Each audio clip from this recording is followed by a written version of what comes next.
Alrighty, welcome to another edition of Super Kicking with Steven on this Super Bowl edition. We got the Super Bowl here tonight, not here in Indianapolis, but here, on TV. So, anyways, riding solo today, tried to put out a couple feelers. Greg is off doing business stuff, so he's very busy this weekend, so he cannot make it. But I will go try to give you the best I can, solo edition, just like Gigi Dolan got kicked in the face by JCJ in this past weekend. Don't worry, our tag team is not breaking up, but we are here. Let's just get right into it. Some news and notes from the week. The first news I got out here is on Wrestling Observer Radio.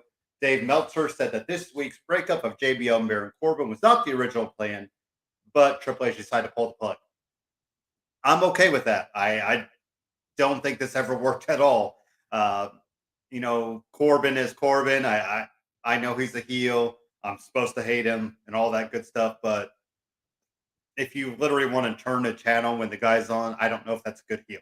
So this pairing was just so random anyway. And you never change anything about Baron Corbin. I felt like if you're going to do something to, give him JBL, you got to change him up a little bit. And I felt like you never did.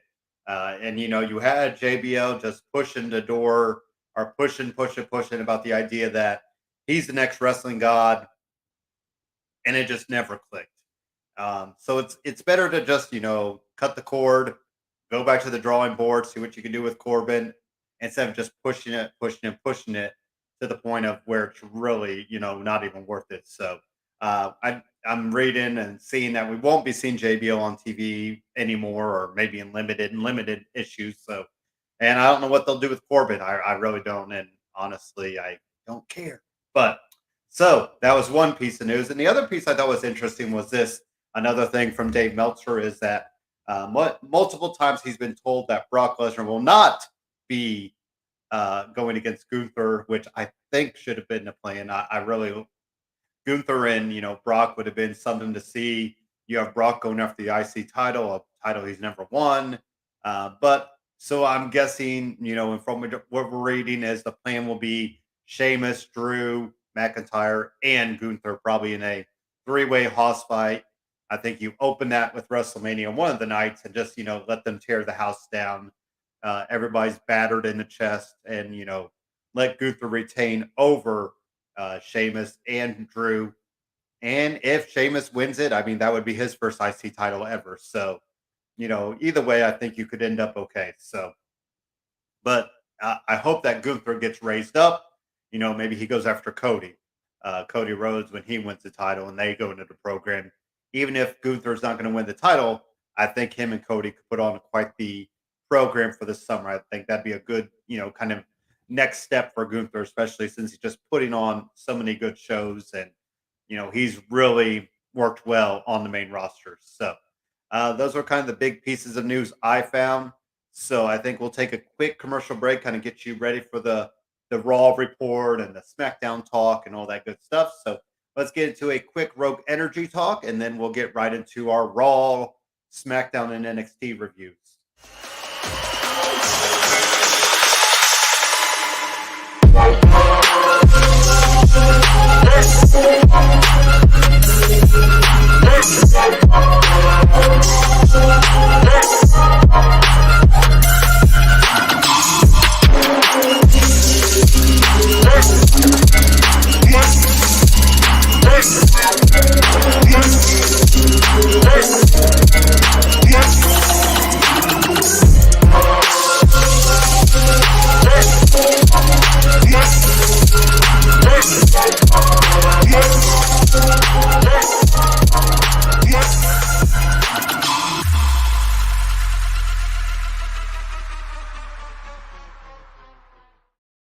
All right, so some big stuff from Raw. I think the beginning was huge because we got our official mixed tag team match for Elimination Chamber.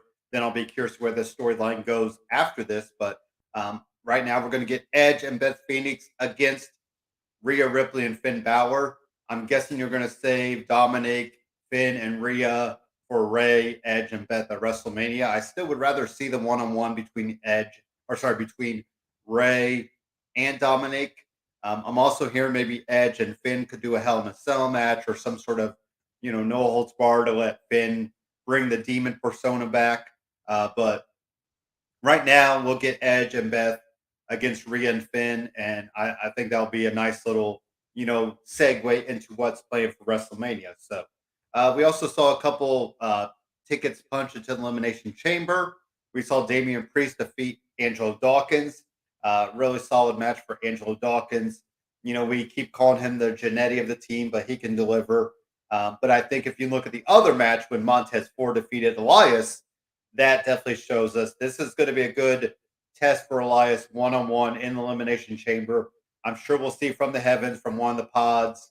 And I think he'll get an elimination just to kind of really build him up as a singles guy and as a tag team guy. So it's going to be interesting to see where they go after the breakup of the Street Profits, which, I don't know if it's this close to Mania, but in the summertime, is it going to surprise us if Montez starts escalating higher up on a singles run? Uh, Probably not at all. So Dexter Loomis defeated Baron Corbin. We kind of saw there what happened with Baron Corbin. Loomis picks up wins here and there. Brock Lesnar again kind of got in Bobby Lashley's face. I'm guessing we're going to get Bobby and Brock at Mania. And, I think you need some sort of stipulation there that, they won't fight each other again or something like that to really give it those stakes to, raise it up and kind of finish that up. So Carmella got a big win. She'll be in the Elimination Chamber. She defeated Michin, Mia Yim, Candice LeRae, and Piper Nevin. Good shot for Carmella. Greg called it last week on this show that Carmella would be in there, and it's probably not a surprise with her just coming back. Let her get in there and see what she can do. Getting kind of a small run in there and see where things go. So Cedric Alexander and Shelton Benjamin finally got on the winning side of things, and they defeated Alpha Academy. The big story there was MVP kind of in their back pocket, and we'll see if we reunite the Hurt Business. Hopefully the ship hasn't sailed too far on that, but getting Bobby Lashley with the Hurt Business, Cedric and Shelton, maybe Angelo or Montez joins up with them as a singles guy. And then that way you could see something different there. And I still throw it out there. If Naomi, ain't joining the bloodline, I give Naomi to the bloodline and let things cook there. So Chelsea Green is getting a nice little, TV time. Don't know where the heck it's going, but it's going. She got, taken out by Asuka there. I mean, she put up a lot of offense, but then Asuka turned the corner and they're really using Chelsea Green in kind of a different way. Like she knows something more. And, is she going after Adam Pearce's job? Maybe she kind of jumps into that Sonya Deville role and, runs things here and there when they need to and kind of let her see what she can do on both sides of the camera there. So Paul Heyman and Cody Rhodes, this is the Mike moment of the night of the week. I mean, a lot of back and forth. I had no clue about the ECW stuff. Cody Rhodes talked about how Dusty was flat broke, and Paul Heyman called him up and said, "Hey, let's do some business together." Paid him every dime he was due, and also got Dusty Rhodes' confidence back. Just kind of Ric Flair, was at with Evolution. I think he needed that, and Dusty Rhodes needed something to kind of get him back where he need to be. And this is good to get this get this started. Let Sami Zayn have his moment next weekend, and then we get right back into Cody and Roman. So I think this is a fine start to get things rolling there, and we'll really see what Roman and Cody can do face to face, or if the crowd is going to hijack it with some Sami chants. I think we'll get the Sami stuff out of the way this weekend. I really do, and we can kind of move on from there.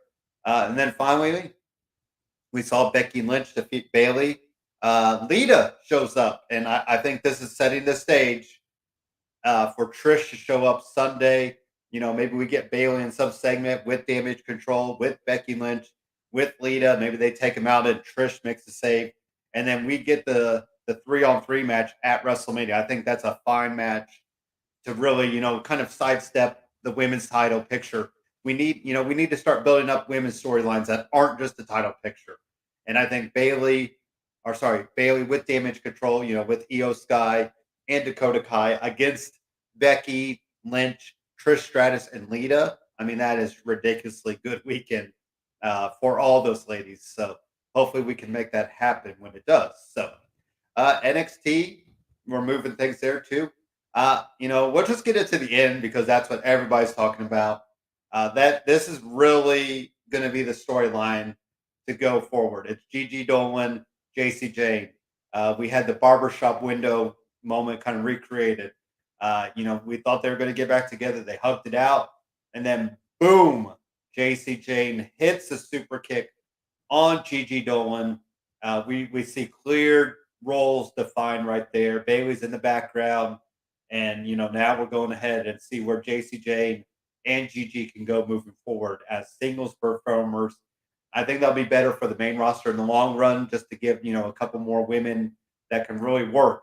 And then if you still need to put them together down next year, on the main roster, you could do that. But this will be really cool to watch, and especially if we have Cora Jade and Roxanne Perez going at it. A lot of just former tag team partners going together. So some other things though, we Stark picked up a good win. Dabo Kato picked up a big win, come back and took out Apollo Cruz. Will we see them go at it at Stand and Deliver? We could probably see that. Just build up Dabo in the meantime. Eva Dawn picked up a win. She's at her and Alba Fire going to be this tag team moving forward, so we'll see where they go. Carmelo Hayes, he's going to be the next contender for Braun Breaker, and that's going to be a barn burner match at Stand and Deliver. And I think Carmelo Hayes will be up on the main roster that next night or that weekend. That night after Mania or maybe SmackDown. We'll really see where he goes. And then there's some other results. Lyra Valkyria picked up a win. Stacks picked up a win. And then how about Pretty Deadly getting back on the winning side of things? Looking rough, but they got the win. And now Chase U moves into a program with Schism, which saw, Thea Hale kind of come really shaken, really taken, aback by what happened with Ava Rain abducting her and, throwing her back. So we'll kind of see where things go there. And on the SmackDown side of things, so it's all about Sami Zayn there, all about Sami Zayn. He shows up to confront Paul Heyman. I mean, Paul Heyman is selling both stories, by himself. And it just goes to show how impressive Paul Heyman can be as a talker and really knowing what to do, to push the right buttons. So this weekend, Saturday, March 18th or February 18th is going to be awesome to see the reaction for Sami Zayn going back to the old music. We won't see Jimmy and Jay there.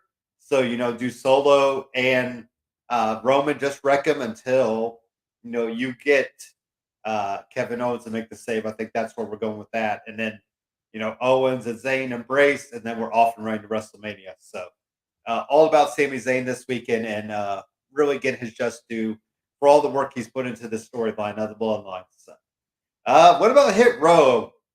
Have they lost their luster? They got quickly taken out by Sheamus and Drew McIntyre. I think that's saying a lot. I don't know if we're going to go back to the drawing board or could Carmelo Hayes and Trick Williams show up to kind of give them some heat back, but just don't know where we're going with Hit Row right now. We do see where we're going with Lacey Evans. You're just gonna kind of throw her to some jobbers, let her cook, and then see where she goes after that. The Usos are back together. We were, kind of concerned about Jimmy and Jay. Now, you got to remember as well, Jay and Sami Zayn had a little segment in the back saying, even though they're, they had to do what Sami states he has to do what he has to do, but he still, loves Jay like a brother. And that is when Jay turns on him, that's going to be something as well. So, Braun Strowman and Ricochet still showing us a good tag team. But, it was all about the Usos getting back together here. Speaking of tag teams, I really think we're going to see Ronda and Shayna Baszler get those tag team titles of the women's side at WrestleMania against Damage Control, or maybe sooner. Kind of let things play out there as things go. So, Liv Morgan and Raquel Rodriguez defeated Sonya Deville and Chelsea Green.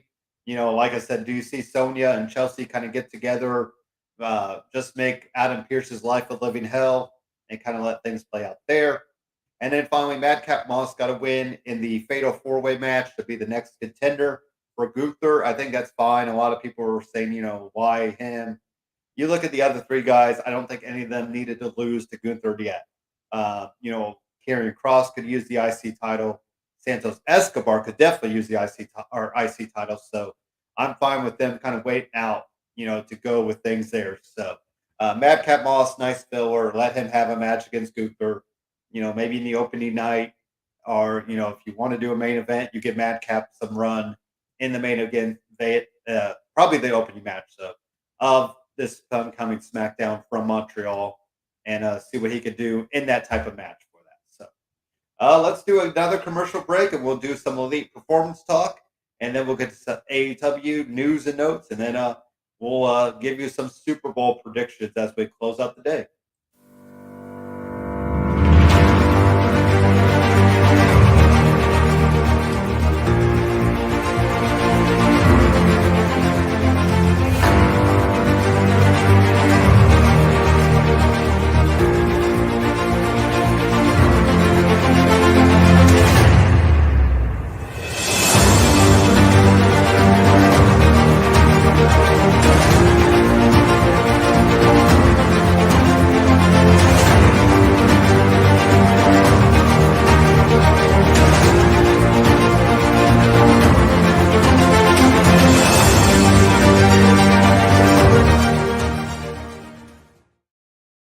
All right, some AEW news and notes. We saw MJF pick up a win against Takashita, and he got beaten up and bloody. Brian Danielson came to save, and we'll see. MJF continues to cook as a heel. Him and Brian Danielson at Revolution Sunday, March 5th, I believe it is. That'll be just something to watch there. So Jamie Hayter defeated the Bunny. It sounds like the Bunny was hurt in this match, so that's why they ended that quickly. We also saw Saraya, and Tony Storm put the good old L on Leva Bates, so that's fun. Whatever there. Ricky Starks ends up losing in the Jericho Garcia Gauntlet, because Garcia defeats Ricky Starks, and we'll see where this is going, because we do have Ricky Starks with a win over Jericho early on. So, do we get Garcia and Ricky Starks too to kind of let that play out? Brian Danielson picked up a win. The Elite picked up a win. But let's talk about the end, because we had the Guns win the tag team titles. I will say this is something that it feels like, AEW really has trying to, kind of gone pushing ahead with whatever tag team is kind of hot at the moment. And, the Guns probably needed this win more than the Acclaim. And that's where we go. We're going to go push the Guns. And, without Billy Gunn, it sounds like they've re-signed with AEW. So this is probably a nice thank you for that. And we'll see what they could do as tag team champions now. So, that was kind of Dynamite. We really didn't see much, else going on. And then Rampage, here's some winners. Blackpool Combat Club picks up a win. We'll see them in action on Dynamite. Ruby Soho picked up the win. Jungle Boy, Orange Cassidy, they got taken out in the end. Orange Cassidy and Danhausen with the Golden Globe of Paul somebody. I missed the name of the guy, but so we're just still rolling with the Jay Lethal, the Sanjay Dutt, and the Sangdam Sin, and all this fun stuff, and Double J, Jeff Jarrett, all that good stuff. So we kind of got that going on, but AEW's cooking. I think Revolution is going to be a good pay-per-view, kind of get things, seeing where things will go there. Like we said, we got Samoa Joe and Wardlow probably scheduled. We'll see who's next. Does FTR come back and finally get the AEW titles at Revolution? I think that'd be kind of fun to do an open challenge, and they answer the bell and just take out, the Guns, which would probably explain maybe why you switched the title so quickly from the Acclaimed. I think I'd rather see FTR beat the Gun Club, which is, the whole storyline there. So then we'll see, does Claudio do anything for that weekend, or Brian Danielson and MGF will do something. And then who's for Jamie Hayter? Because we're really not sure. So Other than that, let's do one more commercial break, and then I'll give you my quick Super Bowl prediction and let you enjoy the rest of the Super Bowl Sunday. What is up, everybody? It's your boy Dan over at BWSPORTS1.com and Black and White Sports. And I'm wondering if you're ready to buy or sell that home, now's the time, and I got just the person for you. Mr. Sean Nugent, a.k.a. Rockstar Realtor himself. 317-503-8322. Put that home on the market. Get into your dream home with this man. Talk to Sean at Talk to Tucker today, 317-503-8322, and make sure you tell him the boys over at BWSports1.com sent you. Alrighty, so we got our Super Bowl Sunday plans for tonight. Of course, it's all about the snacks, all about the commercials. Oh yeah, and the game. And then Rihanna will be performing, which whatever. People are excited about that, but yeah, I am not. So, anyways, I'm gonna go because I do not want to make the good old Dan DeLion mad, and I will go with Eagles. So fly, Eagles, fly. As my a Super Bowl prediction. I said they win by 3-4. Jalen Hurts gets the MVP, but you still can't fault Patrick Mahomes getting to I think his third or fourth Super Bowl already. You know, RA won one. I mean, he's on his way. He might not touch Brady's rings, but still getting to it quite a few times and just carrying the Chiefs every single week. That's got to be saying something. But a matchup of two black quarterbacks, the first time ever, that's pretty impressive. And the Eagles being the best team on the NFC, and the Chiefs showing that they're the best team in the AFC. I think this is truly a battle of the best teams, and we'll see who kind of gets it out there, and we'll see what good commercials there are. I haven't really seen any leaked yet, so that's kind of good. Maybe we'll actually have time to watch the commercials as they happen in real life, so that's cool. And then other than that, enjoy the game and all that good stuff. I kind of miss the days, for wrestling side of things.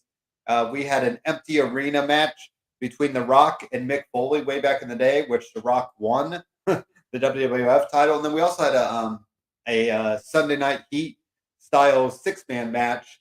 I think it was Undisputed Era against 3 guys. I can't remember the names, but that happened one time. That was pretty cool to see during the halftime. So always cool when WWE or kind of gets themselves involved. I think that would have been cool to do this weekend, but we got the Elimination Chamber happening next weekend, so we will get you live for predictions for that. I think you already know who we're picking as far as Roman Reigns and Sami Zayn, but it'll be quite the barn burner of a match. I think you're going to see a lot of good stuff in that match, and we'll really see what Sami Zayn can do in that high-profile match, and that's going to be cool to see. So, other than that, enjoy the weekend, enjoy the day, enjoy Super Bowl Sunday, and we'll get back full strength next week, and we're right off to WrestleMania, and I cannot wait for WrestleMania. I think it's 2 nights that are going to be ridiculously fun, and this is Triple H's real, coming out party, as they say.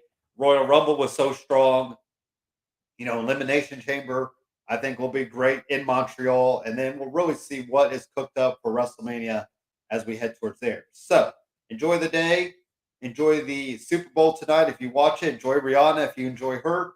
And just have a good day. We'll talk to you guys next week. Bye.